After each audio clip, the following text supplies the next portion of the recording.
holidays are coming. It's time for food, fun, and festivities, and I love all of it, but it can get a bit overwhelming. I think it's time for some tips on how to manage it all. Overwhelm, pure and simple, is a stress response. Like, it's that feeling of panic. Some people, they describe it as a feeling of drowning sometimes, feeling like you've got way more going on than you can handle. And really, it's the body's fight or flight or freeze stress response. Your heart rate goes up, your muscles get really tense because your body is actually getting ready. It's preparing for danger. We create really high expectations of what Christmas should be like, what the holidays should be like. We have this idea that it's going to be this perfect, sparkling, magical time. We usually overcommit. We think we're going to have all of these incredible decorations throughout the house. We want to do a number of different events, and we end up completely overwhelmed. Well, one of my favorite breakfasts is overnight oats. Healthy eating is eating so that we have good fuel for our bodies, and that we're enjoying the pleasure that food brings us, and we're enjoying the connection that food has to family and to culture. And healthy eating includes all of those three things. It's not one at the expense of the other.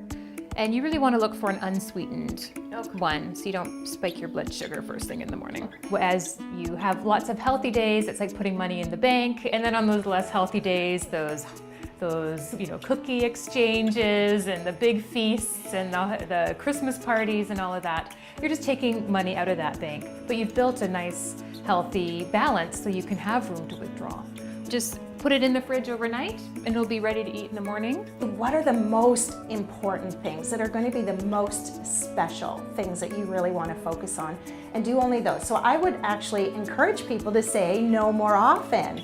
Now, some of the other things that you can do that can support you during that time without having to add in, research has shown a little bit of meditation, as few as 10 minutes a day, can help you to feel a bit more calm.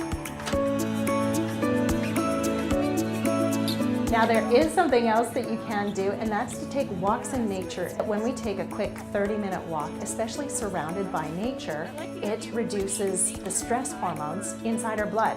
If you can't access nature, the next best thing is to look at pictures of nature, or pine boughs or cedar boughs that you can bring inside the house. Just take that moment to give it a nice inhale, nice deep belly breath. That's very helpful as well. Ditch the guilt and enjoy those foods that really are just about nostalgia, that really are just about pleasure.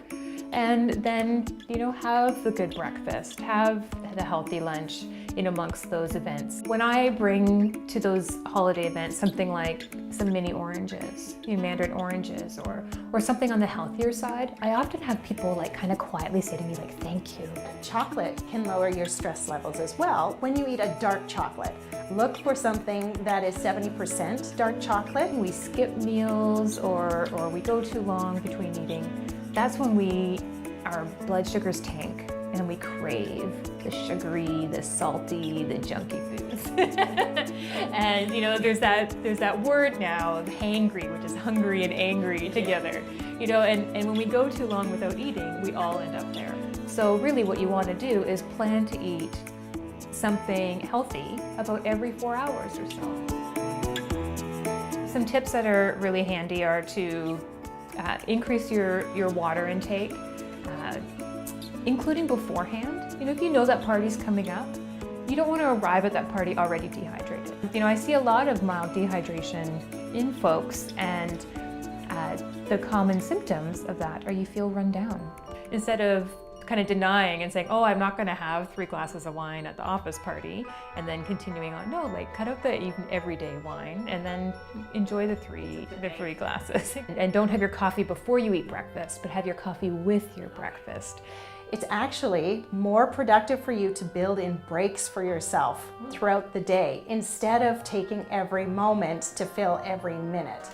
And to give ourselves a bit more slack if we do feel that we are quote unquote failing. because often the things that we're failing at, oh, well, maybe we don't have 15 million ornaments on our tree. And just celebrate that, hey, I'm human, I fail from time to time. It's a great opportunity to learn and to grow.